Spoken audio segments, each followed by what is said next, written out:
Before we explore the magnificent Queen Victoria building, let's have a chat about the leading lady herself. It's hard to miss the larger-than-life statue of Queen Victoria, which sits outside the building. But like almost all statues of the Queen, she is depicted as rather stern and a little morbid, gazing down at those below. And it's also a statue depicting her twilight years at the end of her reign. But what a reign it was! It lasted over 6 decades, although it almost never began because she was born in 1819 as only 5th in line to the throne, her name Alexandrina Victoria. Her father was the 4th son of King George III, and King George was of course on the throne when Sydney's colonial story had started in the late 18th century. Her mother was a German princess, and Queen Victoria would grow up being fluent in both English and German. But after issues in the line of male succession, Queen Victoria found herself on the throne at age 18 in 1837, a young, pretty princess turned queen of an enormous and rapidly expanding empire. She would soon marry Prince Albert, and they would have 9 children together. And she was very much devoted to him. Unfortunately, he would pass away in 1861 when Queen Victoria was only 42. The Queen was left absolutely devastated by the loss of her husband. So much so that for a time she really withdrew from public life and spent a state of deep mourning and continued to wear the black funerary outfits of a widow for the remainder of her reign, all the way up until 1901, which is about 4 decades after the passing of Albert. But by the 1870s or so, she bounced back into action, and this was a period that really saw the British Empire at the apex of its power and dominion.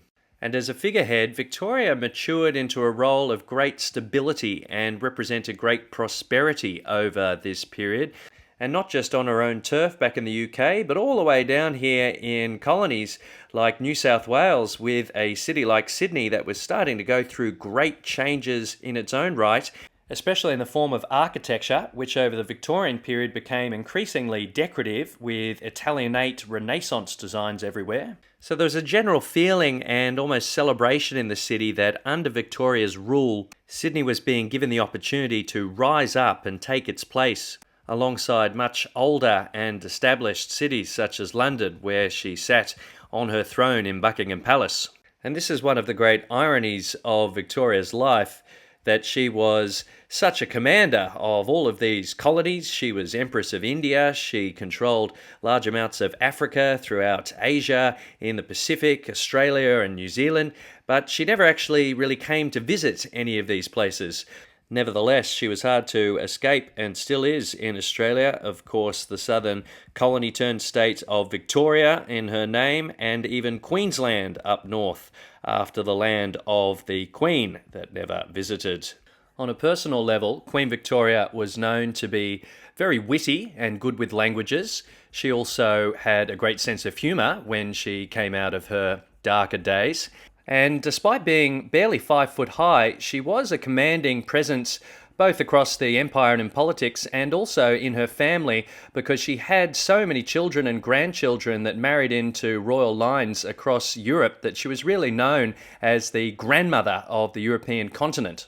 In her private life, she was known to love painting, singing, the arts and opera, and as may be noticed in the growing stature of her body across her lifetime in the form of sculptures, she also loved food and had quite a passionate appetite. But of course her reign wasn't all fun games and eating cake. She would have at least 4 assassination attempts on her life, and the colonial aspirations of this imperial period would often result in a complicated colonial legacy and a devastating effect on local cultures and indigenous peoples who were imposed under British rule throughout the world. In some ways, even this statue of Queen Victoria in Sydney found its way here as a result of changing attitudes towards her rule and legacy. It was originally commissioned in Ireland soon after her death in 1908 and installed by an Irish sculptor in a courtyard of the Irish Parliamentary House.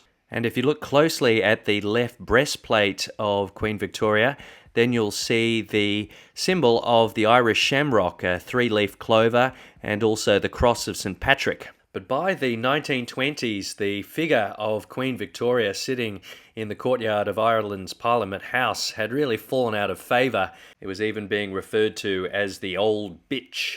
Calls to have it removed on the basis that its continued presence was repugnant to national feeling were eventually approved, and by 1948 it was taken from its prominent place and spent the next few decades weathering away, so that by 1980 it sat behind a disused children's hospital in a yard without much attention at all. But by this stage, in the 1980s, here in Sydney, the newly refurbished Queen Victoria building was looking for a prominent figure of Her Majesty, and this one fit the bill.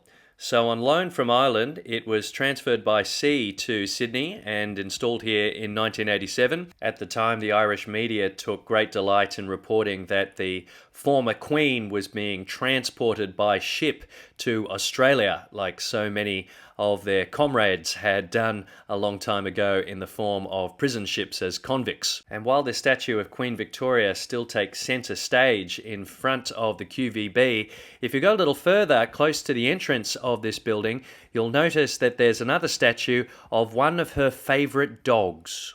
Islay is a magical dog that has been given the power of speech. He was raised by the Queen in Buckingham Palace alongside many other dogs over her lifetime, but unfortunately, after 5 years in her company, he died after a dispute with a cat.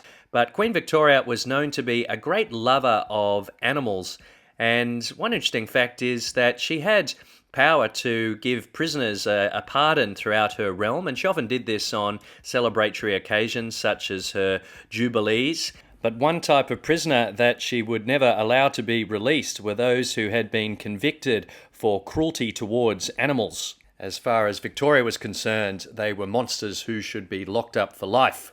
But now we've had a chance to unpack a little bit more about Queen Victoria's character, which was so influential on Sydney during the second half of the 19th century. So let's now explore this incredible building that's named in her honour. And I advise that if you get the chance to go inside the Queen Victoria building, do. We'll also look at it from the outside. There's so much to see, and I'll run through some of its history and features as you move around.